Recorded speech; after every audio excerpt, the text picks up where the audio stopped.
Well, good morning there, sweet peas. Basic Prepper Mom Myra. Today, no conspiracy theory. We're just going to give that a break for a little bit. Want to talk about actual prepping stuff, which is why I originally started this channel, and it kind of veered off in a little direction, just because I think that everybody needs to be as informed as possible. And it doesn't hurt to listen to different points of view and different opinions and different sides, as long as you know where you stand and what your opinion is and your point of view, and make sure ultimately in all of this that you are as prepared as possible for whatever's coming down the line, right? So there's going to be a lot of craziness. There's going to be a lot of things that are going to happen either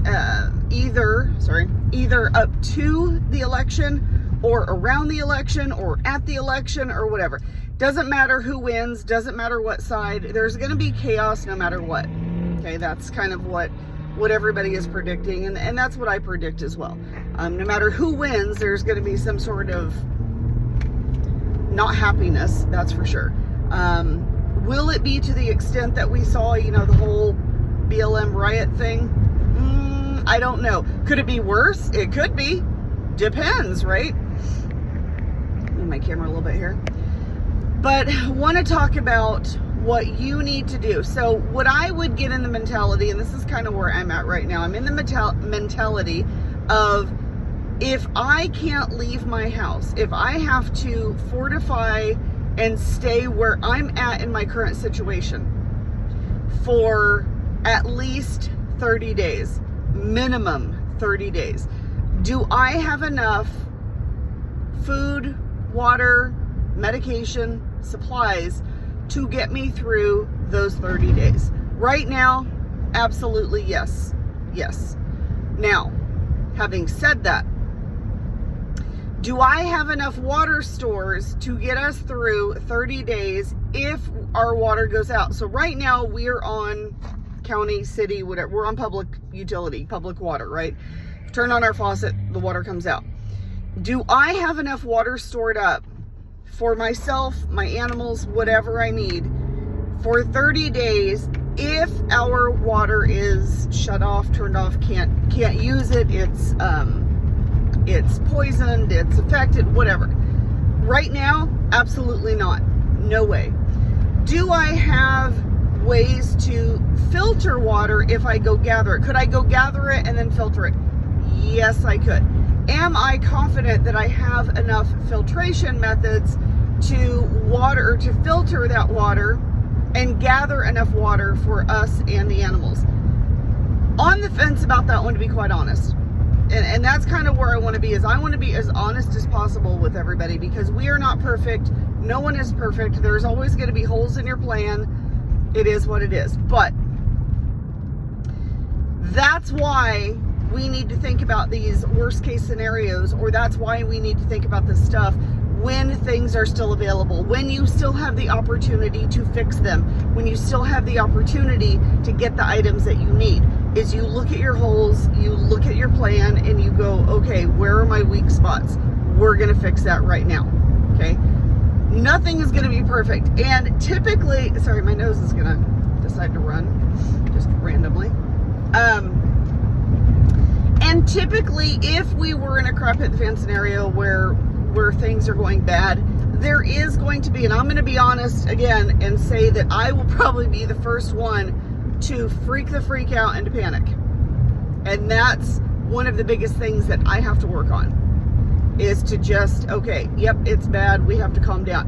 Because a lot of people, as prepared as they are, they could be 100% prepared in everything, they could have a plan, they know what they're gonna do, it's go time, and they freeze up and they panic. And that would be me. Now, granted, it would probably be for a very short period of time, and that's why I usually freak out, and I kind of lose my crap for a minute, and then it's like, oh, okay, hold on, this is what we're doing. Okay. But it's like I have to go through that to get to a point where I can figure out what I'm doing.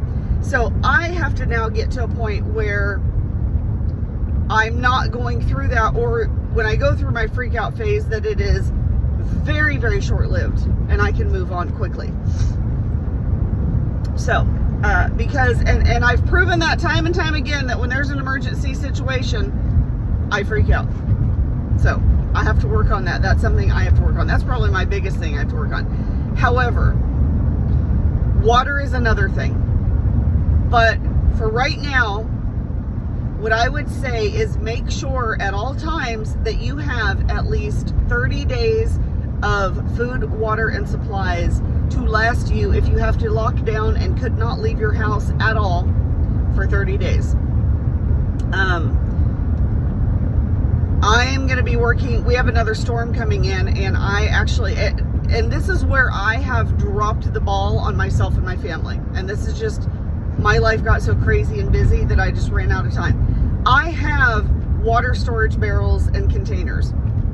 I have to yet clean them out. They're food grade, but they actually had olives in them. They, whoever had them, they had stored olives with oil. So there's oil in there. Now, they're pretty clean, but I would like to scrub them out a little bit more. But could I use them right now, fill them up with water and filter it out? Yeah, absolutely. There's no chemicals or anything harmful in there that's going to be bad for us that I can't filter out.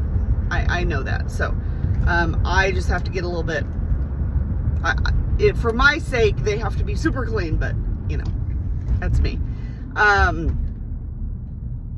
So I have to make sure that we are stored up and stocked up on our water. Now, typically you need 15 to 30 gallons of water per person. And I need to look at that, because I had heard that is supposed to be for a 30-day supply, but then I've heard, well, actually, no, that would be 15 to 30 gallons per person for a 30-day supply. There we go. Yes. Sorry.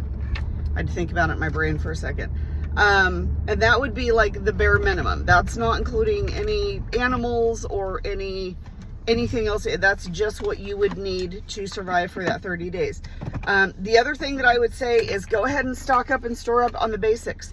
Beans and rice. I know a lot of people say, well, you can't live on beans and rice. Well, to be realistic, for 30 days, you could actually live on beans and rice. What I like to do is I get my white rice, because it's super cheap, and when I cook it, I actually cook it in chicken broth. So I've either canned chicken broth, like when I've done a boiled down carcass, so I either have some on hand, or I just have bought canned chicken broth. Don't get the cardboard container chicken broth, because that just doesn't last as long. We found that out, and rats can get into it very easily. Found that out a while ago.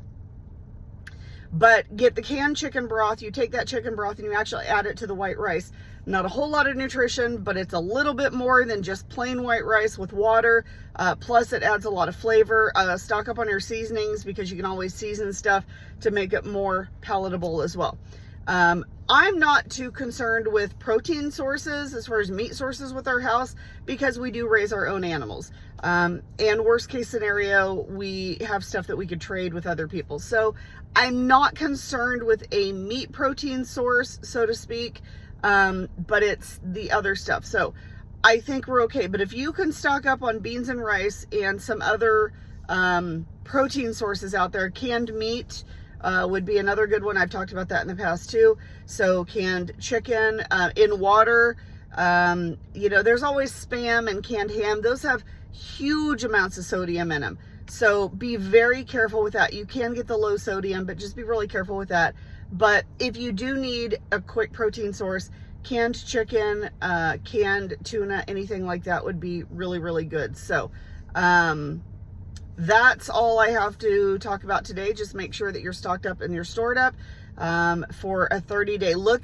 Right now, I would look at your 30-day supply. Once you get that 30-day supply, though, build your 60-day supply. Okay, I have enough. This will get me through 30 days. What's going to get me through 60 days? And I know that storing that much water is very, very difficult. So if you're not in a position to store that much water, make sure that you know where your water sources are, and you have a way to get that water if you need it. More importantly, you know how to filtrate that water. There are things that you can buy, the Life straws and filtration systems, but it is super, super easy to make your own filtration system. Start looking that up, put directions, remember, print it off, put it in your binder so that you know. Practice now. I've said this in the past, make it a science experiment for your kids to, hey, we're going to do water filtration. Which water filtration works best? We're going to try different kinds, and we're going to look at the water quality. You can also get the water test strips that'll just kind of test for basic stuff to make sure that everything is pretty okay for you to drink as well. So that's what I have to talk about. Make sure that you have everything stocked up, because as it gets closer, don't wait until November 1st or this fall and go, or September and go, you know what, I should really start stocking up and storing up. Let's do that now. Go ahead and get your 30-day, work on your 30-day supply, then work on your 60-day supply and push it out further and further to where you have as much as you think you're going to need. I honestly like to say that, you know, at this point, make sure that you have a year's supply. Water is probably the most difficult thing, because water is very heavy. It's very difficult to store. You have to have storage for it. You have to find a place for it. So, but I would still say, if you can, stock up and store up for at least a year. But right now, don't get overwhelmed. Do your 30-day supply and get the basics going, and then move on. All right. That's what I have to talk about. I hope you guys have a wonderful, amazing day. Let me know if you have any questions or comments, and we'll talk to you guys later.